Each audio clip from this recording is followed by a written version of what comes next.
ইনশাআল্লাহ 21 আব্বাস সিদ্দিকী আসছে বাংলায়। ইনশাআল্লাহ আসছে আব্বাস সিদ্দিকী। ইনশাআল্লাহ আল্লাহ আমাকে হতে দেবে। লিস্টগুলো তৈরি করে রাখ। কথা বুঝে আসছে? আর আমি তো বলেছিলাম বুঝে যেতে দেবো না। আপনি যদি বলেন আব্বাস সিদ্দিকীর সঙ্গে বিছলে ঠ্যাং ভেঙে দেবো, আপনি যদি বলেন ওর জলসা করলে গ্যাজার কেস দেবো, আপনি যদি বলেন ওর জলসা করলে আপিলের কেস দেবো, আপনি যদি মিথ্যা ষড়যন্ত্র করেন, আপনি যদি ভয় দেখান, তাহলে আমি আমার ছেলেদেরকে বলে যাবো লিস্টগুলোকে তৈরি করে রাখ। এবং 2021 ভাইজান লিস্টগুলো তৈরি করে রাখ। ইনশাআল্লাহ 21 আব্বাস সিদ্দিকী আসছে বাংলায়। কমেন্ট শেয়ার ও সাবস্ক্রাইব ইনশাআল্লাহ আসছে আব্বাস সিদ্দিকী।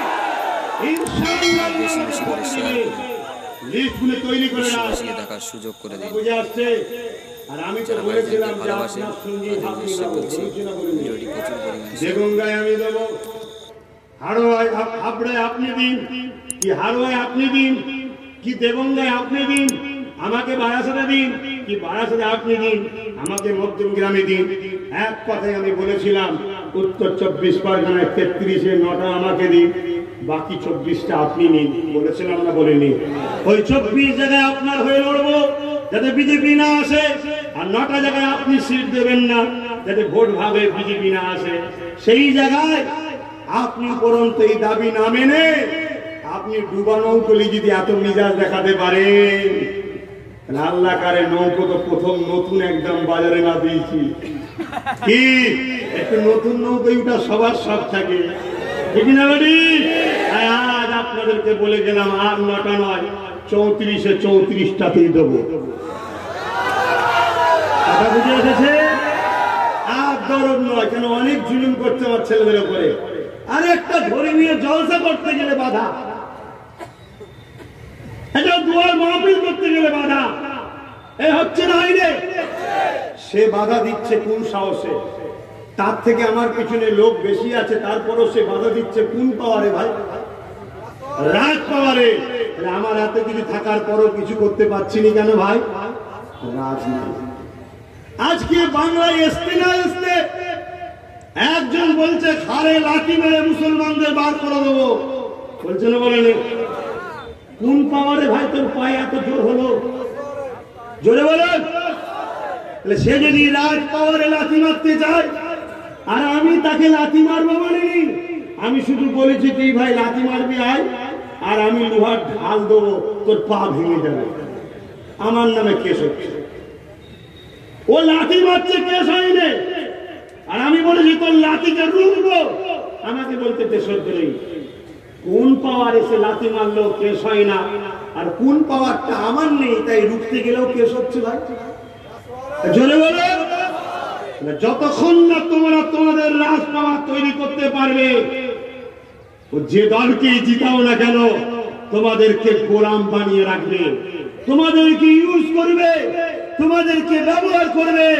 যতক্ষণ রস থাকবে ততক্ষণ মিশরাবে, রস শেষ হয়ে গেলে ছিবড়ে করে ফেলে দেবে, কথা বলতে গেলেই ছেলে ভরে দেবে।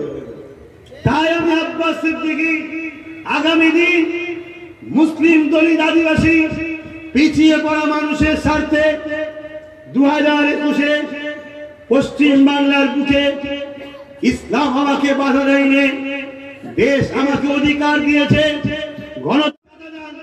আমারই ভাইয়েরা তারা বামফ্রন্টের বিরুদ্ধে লড়ে এই টিএমসি সরকারের হাতকে শক্ত করে বলেছিল।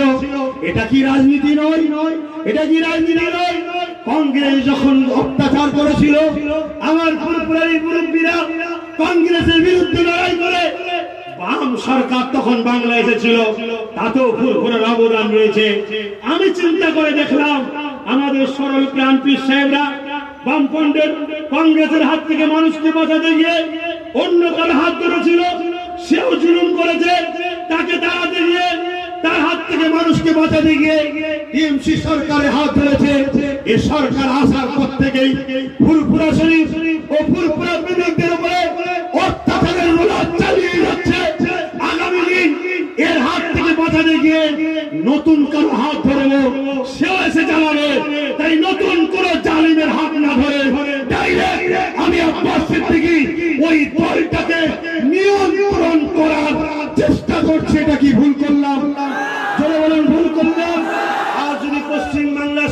আল্লাহকে আমি নিয়ন্ত্রণ করি, তাহলে আমার মুজাদ্দেদ জামানের, আমার কওমের মানুষ, আমি গরিব প্রেমিক মানুষ, আদিবাসী গরিব ভাইদের মানুষ, তারা যখন আমার কাছে আসবে কারো কোনো সমস্যা হবে মনে হয়, কারণ আমি তো নিয়ন্ত্রণ করব।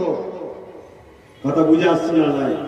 আমি কোনো জায়গায় দাঁড়াবো না, আমি নিয়ন্ত্রণ করব, আমি তাদের হয়ে প্রচার করে জিতাবো। কি গো এই কাজ করবো না করবো না? একেবারে শেষ মুহূর্তে আল্লাহকে সাক্ষী দেব, বলুন করবো না করবো না? আল্লাহকে সাক্ষী দেবে, হাতটা তুলে আল্লাহকে সাক্ষী রেখে বলবেন, আল্লাহকে সাক্ষী রেখে বলবেন আমি দেখছি না, আমি দেখছি না, আমি কাউকে জোর করছি, কেউ না হাত তুললে মারবো, জুলুম করবো, ওটার নাম গণতন্ত্র নয়, ওটা দেশদ্রোহীদের কাজ।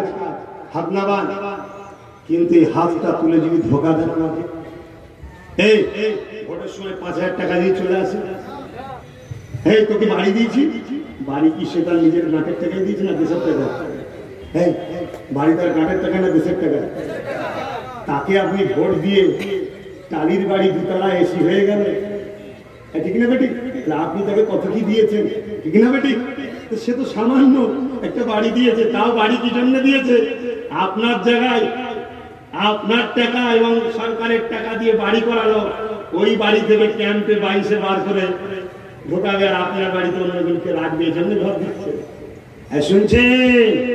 তাহলে 5,000 10,000 ঘর বাড়ি মোবাইলে আমাকে ধোকা দেবেন না তো, বিক্রি হয়ে যাবেন না তো, যা দিচ্ছে নিয়ে নেন, বাধা দেবেন না। নিবার পরে যদি কসম খাওয়ায়, কোরআনে শপথ করায় যে আল্লাহর কসম বলে বল, তাহলে 10,000 টাকা দিয়ে ভোটটা আমায় দিবি। যদি বলেন টাকা লোক মানে আপনাকে মারবে, জুলুম করবে, কেন জালিম তোরা, টাকা নিতে হবে, টাকা নিতে হবে, ঠিক না বেটি? কোরআনে যদি হাত না দেন তা আপনাকে মারবে, জুলুম করবে। আমি প্রশ্ন করি, আপনার কোরআনকে নিয়ে তারা খেলা করছে না করে না? আপনার কোরআনকে নিয়ে যারা খেলা করে তাদের কালো হাত ভেঙে দেওয়া দরকার আছে না? আপনার আল্লাহর কসম দিয়ে যারা ভোট নিতে চায় তারা আপনার আল্লাহকে নিয়ে নিজেদের নোংরা কাজে ব্যবহার করছে না করেনি? আমি কিন্তু আপনাদের কাউকে জোর করেছি, কেউ যদি হাত না তুলতেন আমি মারতাম, কিন্তু আপনারা আমাকে বলেছেন আমি আপনার বাবাজি হই, চাচা হই, বলেছেন না বলেননি? আপনারা বলেছেন আমি আপনার ভাই হই, বোন হই, মা হই। আমি আমার মা বা ভাই বোনের ইজ্জত বাঁচাবার জন্য সাথে সাথে দেশবাসী হিসাবে দলিত আদিবাসী তাদেরও আমি সন্তান, তাদেরও ভাই বোন, তাদেরকে বাঁচাবার স্বার্থে আমি রাস্তায় নেমেছি। আপনারা আমার সঙ্গে ধোকা দেবেন না তো? যদি না দেন, একটা বার যদি আমার ক্যান্ডিডেটকে জিতাতে পারেন, আমি আব্বাস সিদ্দিক আবার একবার বলে গেলাম, অধিকার নিয়ে মাথা তুলে ভারতে স্বাধীনভাবে বেঁচে থাকতে পারবেন, তাকে দুটো আশা দিয়ে গেলাম। আসে 18 × 7 কত হচ্ছে? 126। 148 এর রাউন্ড ফিগার কটা বাকি? 22টা। কটা? 22টা। তাই তো নাকি? অনেক খুব একটা কথা নয় মনে হচ্ছে। 18 × 7 126টা তো অলরেডি পেয়ে গেছে, 18টা এমপি পেয়েছে তো, তাহলে বাকি রইল কটা? 22টা। বিজেপির সময় লাগে কিনতে, আর বর্তমান বাংলায় বিক্রি হবার এমএলএ কম আছে, অলরেডি হু করে যেচ্ছে। শুধু এবার ভোটের ঘোষণা হোক না, দেখবেন একটা মিছিল বেরিয়েছে এমএলএদের। কি গো ভাই, কি খবর? ওই দিকে যাচ্ছে কেন? এখানে এখানে বীজ হিসাবে ছিলাম, ওখানে আবার চাষ হলো। কথা বুঝছেন না? তারপরে ভরসা করছেন কার উপরে? যার নামে সারদার কেস আছে, সিবিআই পাঠালেই ছুটবে। শুনছেন না? তাহলে কার উপরে ভরসা করে আছি? যাকে পাহারা দিলাম 2011, 19-এ দেখলাম 18 জায়গা দখল হয়ে গেছে, তার উপরে সম্পূর্ণ পাহারা দিবার ভরসা করে থাকলে দিল্লির মতো বসে মার খেতে হবে। কথা মাথায় ঢুকছে? দিল্লিতে কি হলো? সম্পূর্ণ বিশ্বাস করে মার খেতে হলো না? হলো না? হাতে নিজের বাঁচার জন্য, নিজের মা বোনের ইজ্জত বাঁচানোর জন্য নিজের ক্ষমতা অর্জন করা দরকার আছে না নাই? তুমি আমার বিরোধী করবে না, তুমি আমার ছেলেকে জুলুম করবে না, তুমি আমার ছেলেকে মারবে না, তুমি আমার ছেলেকে চোখ দেখাবে না, আমি এসে তোমার বিরুদ্ধে বলা বন্ধ করে দেবো। শুনছেন না শোনেন? তুমি এসে বলবে ভাই যাদের ভালো লাগা আমাদের ভোট দিও, আমরা তোমাদের জন্য এই করব, হ্যান করব, ত্যান করব। আমি এসে বলবো ভাই 73 বছর তো অনেককে বিশ্বাস করলি, একবার তোর আপনার সন্তানকে, আপনার ভাইকে, আপনার দেশবাসী হিসাবে আমার হিন্দু দলিত আদিবাসী ভাইয়েরা একটাবার যদি বিশ্বাস করতে পারেন, আমি আপনাদের জন্য এই করব। যার বিশ্বাস হবে আমাকে দেবে, যার বিশ্বাস আপনাকে দেবে, এর নাম হলো গণতন্ত্র। ঠিক না বেটি? আপনি যদি বলেন ভোটের বুথে যেতে দেবো না, আপনি যদি বলেন আব্বাস সিদ্দিকীর সঙ্গে মিশলে ঠ্যাং ভেঙে দেবো, আপনি যদি বলেন ওর জলসা করলে গ্যাঁজার কেস দেবো, আপনি যদি বলেন ওর জলসা করলে আফিনের কেস দেবো, আপনি যদি মিথ্যা ষড়যন্ত্র করেন, আপনি যদি ভয় দেখান, তাহলে আমি আমার ছেলেদেরকে বলে যাব লিস্টগুলোকে তৈরি করে রাখ, লিস্টগুলো তৈরি করে রাখ। ইনশাআল্লাহ 21 আব্বাস সিদ্দিকী আসছে বাংলায়, ইনশাআল্লাহ আসছে আব্বাস সিদ্দিকী, ইনশাআল্লাহ আল্লাহ আমাকে ভোট দেবে। লিস্টগুলো তৈরি করে রাখ। কথা বুঝে আসছে? আর আমি তো বলেছিলাম যে আপনার সঙ্গী হাঁপিয়ে নেবো, বলেছি না বলিনি? দেগঙ্গায় আমি দেবো।